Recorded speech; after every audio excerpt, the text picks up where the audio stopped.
let's see if everything goes off without a hitch. I'm gonna do it all in one take.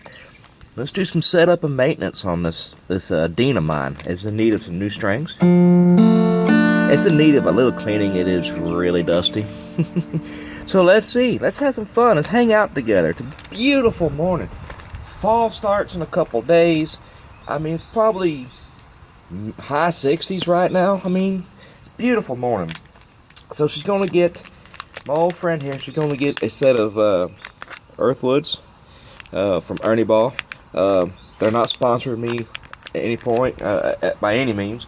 Like I always said, they always seem to be the most affordable I can find. So, and that's what I do, because when you're on a musician's budget, it's a broke budget. So, and so you find the best deals.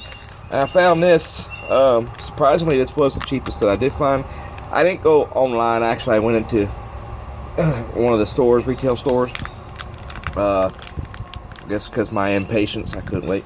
So I paid like I think $4.99 for these packs of strings, which still ain't too bad. I know probably find them cheaper on Amazon, but sometimes you gotta support your local music stores, or you'll lose them.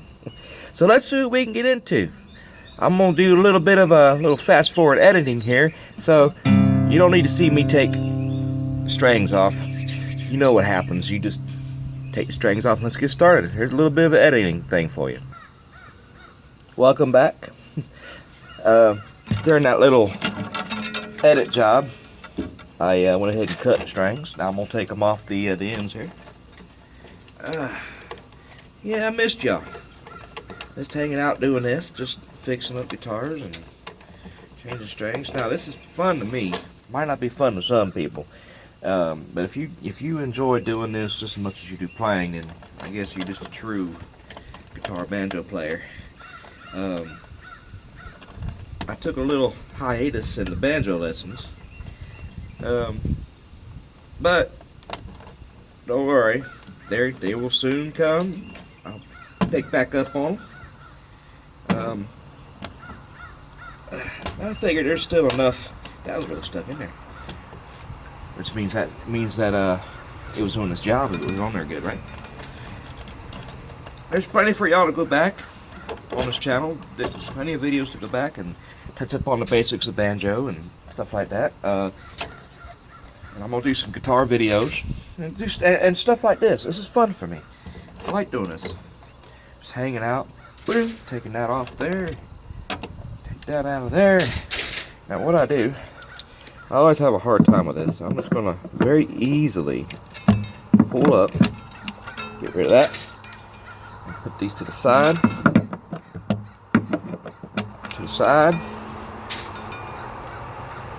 very easily.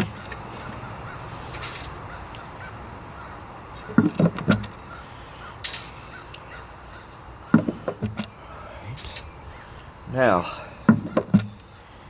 while I get set up for the next venture, I'm going to push pause on this camera. I learned the pause feature actually works there in the middle of the video. It's pretty cool for editing. So hang on just a second. Now let me take a couple seconds to go over the tools that I'm using. I mean, this is just normal tools that you might have in your toolbox. You don't need nothing special to set up a guitar as far as strings or anything like that. I've got an old set of wire pliers I've had for many a year. You can tell they're kind of beat up. The same thing with a pair of pliers, normal set of pliers, so anything. And they're not expensive.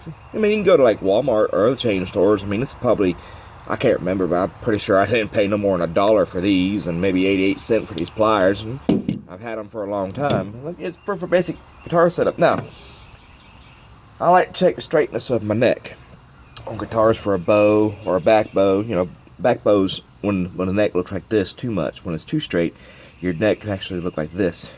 And when it's bowed, you'll have that little, where the neck kind of is, and that's kind of exaggerated a little bit, but it'll actually look concave like a bow. You know, bow and arrow.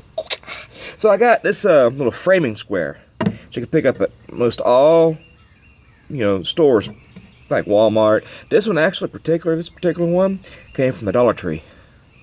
Just letting you know, $1, and it's perfectly straight. Alright, and that's what I want. It's not bent or nothing. It's perfectly straight, so I can go along the neck, look down in here, and see if I see any light that may be shining through. Right now it's showing straight. Right now, straight as an arrow. Somewhere between the 1st fret up to the 12th fret's really where I look at, because that's where the center of the neck usually lies. And that's where the most pressure is going to be, somewhere between the 1st and 12th fret. That's usually where most of your pressure comes from. As the weight sits and the strings pull up on it, that's usually where the most tension on your neck comes from. And that seems straight. Now, it seems straight without the strings on it. I want to see it when the strings are on it. Let's see what it's doing. So we'll remember that it's straight without the strings on it. So some of the tools that I have here. I got a little winder for the strings. You know, I got a shop rag, again from the Dollar Tree, to help wipe the dust off of it and clean it, which I'm going to go ahead and do, but I got to find a cleaning solution, so I will be right back. And we'll try something new. I got a dryer sheet and I kind of dampened it. I just want to see something.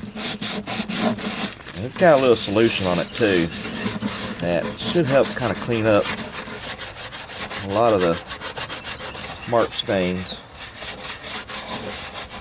It's not going to hurt the pictures I got on here because they're underneath a clear coat my wife put on here, so I'm not worried about that. But all the new markings and stains, I'm going to kind of see if this will help kind of clear it up. Clear up these pictures. Now see how it's taking that little magic marker ink off of the Kayla's picture right there, but it's not eating through the picture because, again, there's clear coat on top of these pictures. And it's kind of helped cleaning them up. And it's working pretty well. I'm going to show you all this in just a minute. Get all the grime off. I read on, I discovered this little hack online, the dryer sheet, and I just wanted to try it. And that way I can let you guys know if it really works or not, you know, on your guitars. Of course, there's probably people cussing, don't use that on your guitar, don't do this and that. But, you know, it all works differently, you know. And I'm going to show you this dryer sheet once I get done with it. Get all the grime and dust. And I'm going to polish it with a normal rag. Yes, I got my shop rag over here for a reason. But I just want to kind of get all the set in stuff off. Not really looking to polish too much, but just enough to where get all the grime off. And I want you to look at all that came off. You can see the coloration of all the dirt, grime, all that stuff that came off from the fretboard, all of it came off of the thing. I'm gonna do that nut real good, all of the body there. Now, once you do this, get around, get the dust off of that. Now I need new tuners after a while. These are starting to get kind of rusty and beat up. This guitar is about 12, 13 years of age. So this guitar is kind of old and beat up, but it's okay. It's still alive for me. I don't want you to look. This ain't no, you know, you ain't got to use it, but I'm just saying, look at that. Look how much of that cat off there. Look at there. And now, get my polishing rag and kind of go over where you just did. Kind of go over it, dust it, and see how it turns out. Kind of give it a good buff around the frets. I did have a toothbrush that I had for all this, but it's since the last guitar setup video I did, I kind of used it for other means. So, and it's not fit for doing guitars with now. But I'll have other toothbrushes, I swear. I promise. And you just stand it up, kind of give it a good wipe down. You see what I mean? It didn't hurt none of the pictures, none of the kids' signatures. That's, you know, it just took off the top layer of grime and dust. And that's what you want. I'm doing this on the back of my truck. My workbench, I admit, is kind of a mess. And I've been kind of lazy lately and to clean it off. But I still got the workbench. I just haven't set it up usually. I moved it from the front porch to the back. But my toddler, he likes the porch and the tools I had out there were kind of dangerous for him to be hanging around, playing around. So I made a decision to move it to the back. So that's where it's at right now. And I haven't had a chance to really set it up for these kind of videos, but I will. But I like doing these kind of videos with y'all, kind of show y'all little things you can do to your instruments, you know, clean them, take care of them, and they'll last you a long time. And the name of the instrument that's on an instrument doesn't make the instrument. They put it together. The musician is what makes the instrument. So whether you've got a high end or a low end, they're all the same to me. Well, here's the difference that I find. Really depends on the wood they use. You know, cheap materials, you know, throw them together. You know, like you go out and get those little first acts from Walmart or whatever. Those are thrown together cheaply with glue and stuff. There's a reason why you can pick one up for 20 bucks at Walmart, brand new. I'm talking about the ones that are like 150 online and stuff like that. Now those are decently, you can find some with decently made materials, you know, and they'll last you a while and things of that nature. And yeah. Alright, well I got the top layer of dust off, which is my main concern, because when the strings are on, especially right in here, between the bridge and the sound hole, there usually gets a lot of dust caked up on it. And yeah, so I like my instruments to look beat up, you know, and show their age a little bit. Alright, edit again, 1, 2, 3. And now, your feature presentation. Get the bag open here. Now, for those of you who like to go and pay somebody to set up your instruments, look, these things are easy to do. They're already labeled. Thickest one is your highest number. Some of them come color-coded to where you can tell which ones are which strings are which. I mean, the lowest number is your thinnest string. That's your E on these guitars. Look here. It's so simple. Don't be lazy. Don't be scared. There ain't nothing hard about this kind of procedure. Now, let's get this going, because I want to beat my old record. Here we go, boot. Now, I'm going to do a couple of strings, and then I'm going to pause it, because I'm not sure how much storage I have on my phone, and I don't want to run out. I want to do this whole video. So I'm going to pause it as soon as I get a couple of strings set. Kind of show you. But it's pretty well each pack of these strings, they're pretty well self-explanatory how they go on. Just look at the package and follow the directions. That's all you got to do. Alright, now look, 52 was my thickest, my 6th string, which was my E string. Here's my A string, 42. Some of these are light gauge, and the numbers represent the gauge of the string. So let me get this one on, and I'm going to pause it again, finish setting up the strings, and I'm going to come back on, and we're going to look at the straightness of the neck, make sure everything's looking good. And then after that, that's it, man, we're done. Get this string on here. I want you to see how simple this is. You don't have to go out there to places like Guitar Center or any kind of music shop and have them set your instruments up. Unless you just like throwing away your money. I had one time to put strings on and make sure, you know, and just the bridge, they charged me 50 bucks. And I'm like, hell no. Alright, so again, through the magic of editing, you'll see a fresh set of strings on this guitar, and then we're going to check out the straightness of the neck. Alright.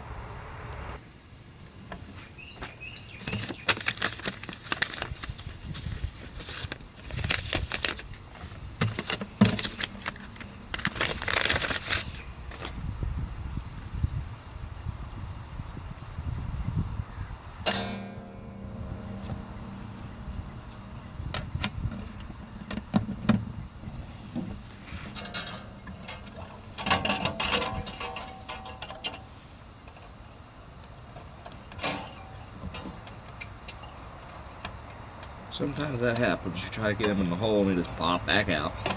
Just have some patience.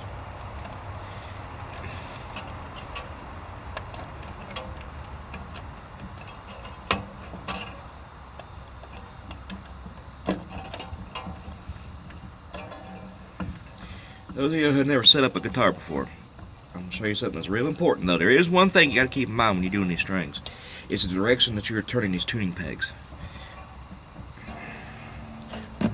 The top higher strings, the 4th, the 5th, and the 6th, you want to make sure you are turning them counterclockwise.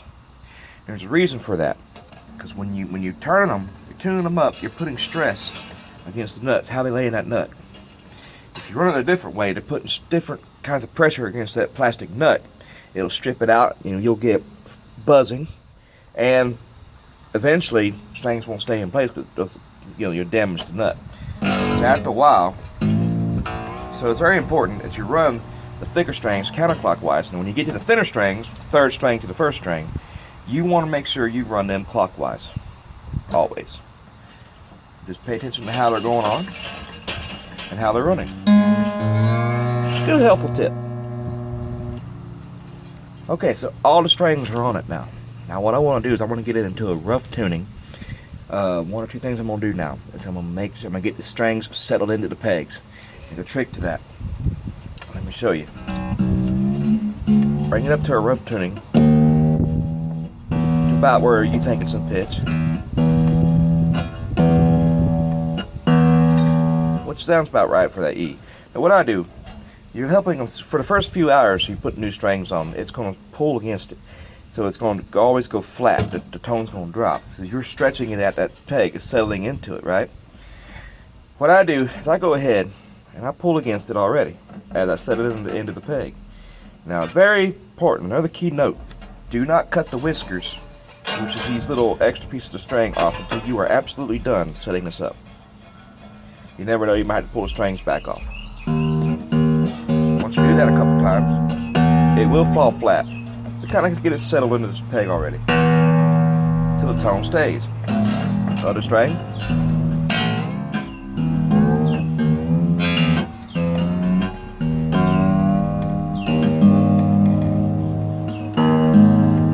Sounds about right for the A.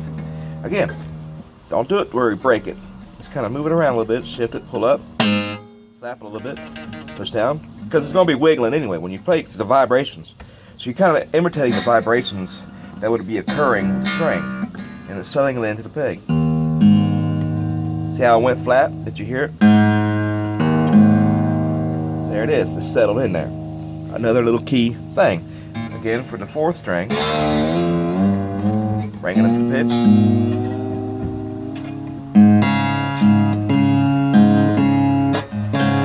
Which sounds about right. Again, pull up.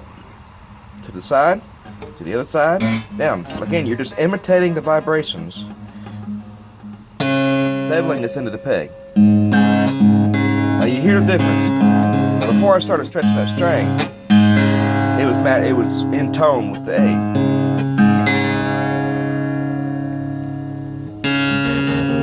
So they fall that flat. So what you're doing is you're helping set it in. You're helping it out.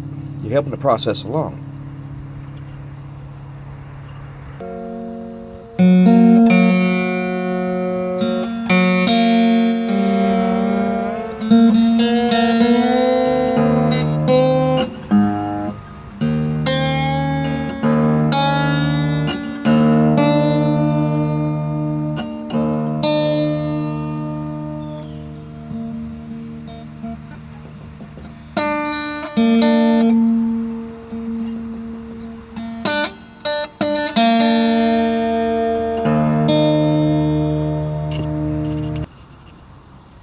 Alright, now what I'm doing now is I'm going over the straightness of my neck and looking at it with the strings on it. All the frets seem level. You want to check for level fretness, because if you have one fret that's set higher than the other, which creates a lot of buzz, sometimes a lot of pinching will happen on the strings too, choking out the sound of the string. But all these have already been set up since I've had it for the past 13 years. I've been doing a lot of my own setup, dropping the action, things of that nature. Now, I'm seeing what you're looking for underneath your straight edge. This is why I'm down here looking at my fretboard so close like this. Because I'm looking for daylight underneath the flat edge, and I don't see it. So I'm good. My neck is straight. So I'm good. All this seems good. The neck seemed good and straight, good and stout, and things of that nature. So we're in good shape.